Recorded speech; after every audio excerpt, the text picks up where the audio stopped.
Triple H the game, cerebral Assassin's, king of Kings और अब chief content officer. Triple H इतने सालों से डब्ल्यूडब्ल्यूई में महान, रूथलेस और one of the greatest wrestler बनकर उभर कर आए हैं और एक बार डब्ल्यूडब्ल्यूई फैंस को माननी पड़ेगी कि वे अपने करियर के दौरान एक कंसिस्टेंट परफॉर्मर रहे हैं।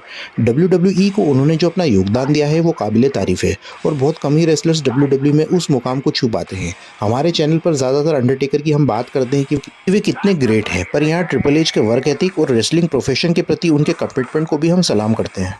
ट्रिपल एच ने जब डी जनरेशन एक्स के ग्रुप को छोड़ा था तो एटीट्यूड एरा अपनी पीक पर था। ऑस्टिन और द रॉक बेबी फेस थे, तो एक ऐसे हील की ज़रूरत थी जो उन्हें कड़ी टक्कर दे सके। ट्रिपल एच ने उस पार्ट को बखूबी निभाया था।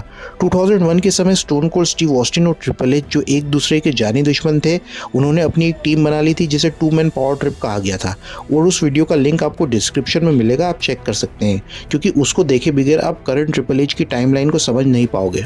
जब ट्रिपल एच और ऑस्टिन की टीम डोमिनेंट थी, उन्होंने ब्रदर्स ऑफ डिस्ट्रक्शन को हराया था बैकलैश पेपर में और उसके बाद रॉ के एपिसोड में उनका टैग टाइटल्स दांव पर था क्रिस जेरिको बेनवा के अगेंस्ट। उनके मैच के दौरान ट्रिपल एच की क्वाड मसल इंजर्ड हो गई थी। क्वाड मसल्स आपकी फ्रंट थाई की मसल होती है जो आपकी नी को ऊपर उठाने में मदद करती है। ट्रिपल एच के केस में वे कम्प्लीटली टीयर हो गई थी बोन से, लेकिन इसके बावजूद भी ट्रिपल एच ने अपने मैच को जैसे तैसे खत्म किया, पर उन्हें मैच के बाद इमरजेंसी में ले जाया गया था। यहाँ पर ट्रिपल एच का डेडिकेशन साफ दिखा था, जो अपने प्रोफेशन से प्यार करता है और इतना ज़्यादा उसे अपने बिजनेस से चाहते कि इतनी सीरियस इंजरी होने के बाद भी उन्होंने मैच कंटिन्यू किया। ट्रिपल एच यहाँ 8 मंथ्स के लिए रेसलिंग से बाहर थे और 8 मंथ्स का एक बहुत लंबा टाइम पीरियड होता है, वो भी उस समय जब इन्वेजन एंगल और WCW के स्टार्स यहाँ WWE में आकर अपने आप को प्रूव कर रहे थे। और इतने लंबे टाइम के बाद ट्रिपल एच का WWE रिटर्न कैसा होता है, या तो वे कम्प्लीटली हील होते या उन्हें बेबीफेस की तरह लाया जाता WWE में। और अपने रिहेबिलिटेशन के दौरान ट्रिपल एच डेस्परेट थे कि वे कब वापस क्वेट सर्कल में रिटर्न हो। अपने रिकवरी प्रोसेस में ट्रिपल एच को 9 आवर्स तक रिहैब में रहना पड़ता था, मंडे टू फ्राइडे, और सैटरडे को उनका हाफ डे रहता था।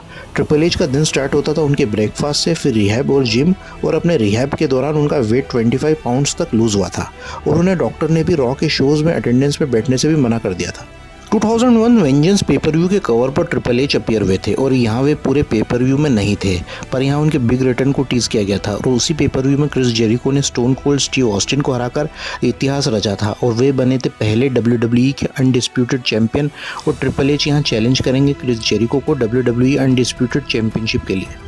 और यहाँ प्रोमोज शो किए जाते हैं ट्रिपल एच के रिटर्न के। फिर जेन 7 रॉ के एपिसोड में ट्रिपल एच का एपिक रिटर्न होता है और क्राउड ने उनके रिटर्न पर ट्रेमेंडसली पॉप किया था। जिम रॉस ने भी कमेंट्री टेबल से कहा था कि इतना लाउडेस्ट पॉप उन्होंने अभी तक नहीं सुना है और ये return one of the most epic returns में से एक है और one of the best raw movements में से एक है। ट्रिपल एच ने एक प्रोमो कट किया था और कहा था कि एक मोमेंट और उन्हें लगा था कि वे एस की कर रहे हैं और वे अपने आप को रीइंट्रोड्यूस करते हैं द गेम के नाम से और 2002 के रॉयल रंबल में वो पार्ट लेंगे। फिर कर्ट एंगल वहाँ आ जाते हैं। कर्ट एंगल कहते हैं कि उन्होंने एक ब्रोकन नेक के साथ गोल्ड मेडल जीता था और तुम्हें 8 मंथ्स लगे रिकवर होने में और वे भी रॉयल रंबल में पार्ट लेंगे। और यहाँ वे दोनों लड़ने लग जाते हैं और यहाँ एंगल हंटर को बेली टू बेली सुप्लेक्स दे देते हैं और फिर हंटर को टाइम मिलता है रिकवरी का, तो वे एंगल को पेडिग्री दे देते हैं। और यहाँ ट्रिपल एच की फिजिक भी बेटर दिख रही थी, जो उनका अभी तक का बेस्ट शेप था।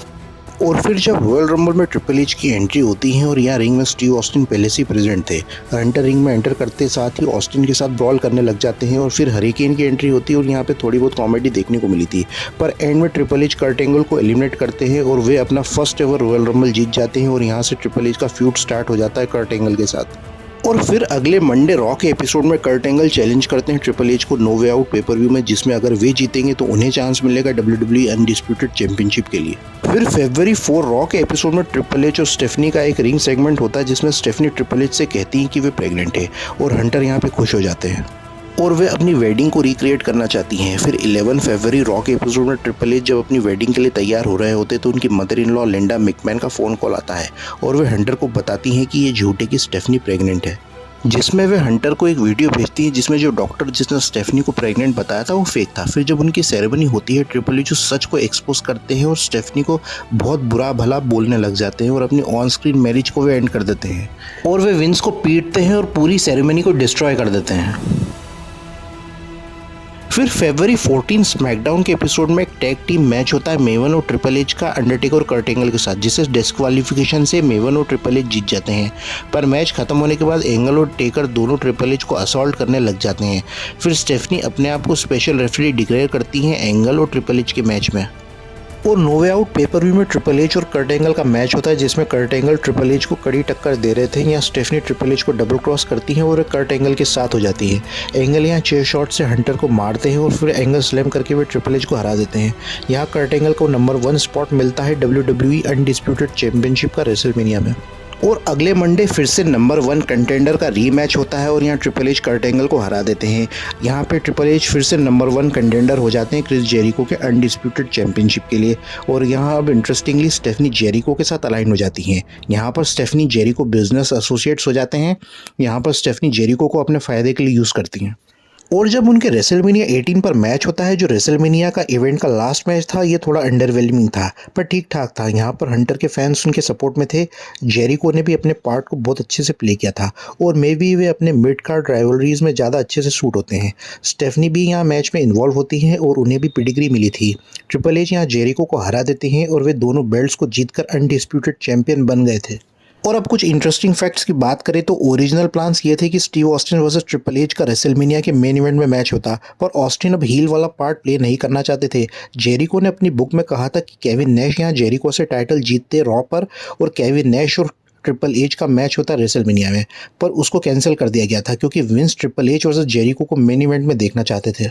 और रूमर्स ये थे कि जेरिको स्टेफनी का लव एंगल दिखाया जाता, जिसे जेरिको ने ही कंफर्म करा था अपने कुछ रिसेंट इंटरव्यूज़ में। लेकिन ट्रिपल एच ने इस स्टोरी लाइन को कैंसिल करवा दिया था क्योंकि इस एंगल में ट्रिपल एच बेवकूफ़ लगते एज अनडिस्प्यूटेड चैंपियन और ये एक तरफ से चीटिंग वाला एंगल होता।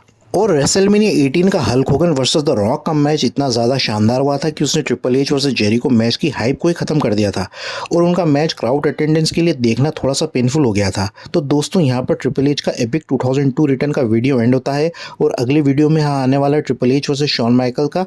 तब तक आप स्टे अपडेटेड रहिएगा wrestling stories and facts channel में।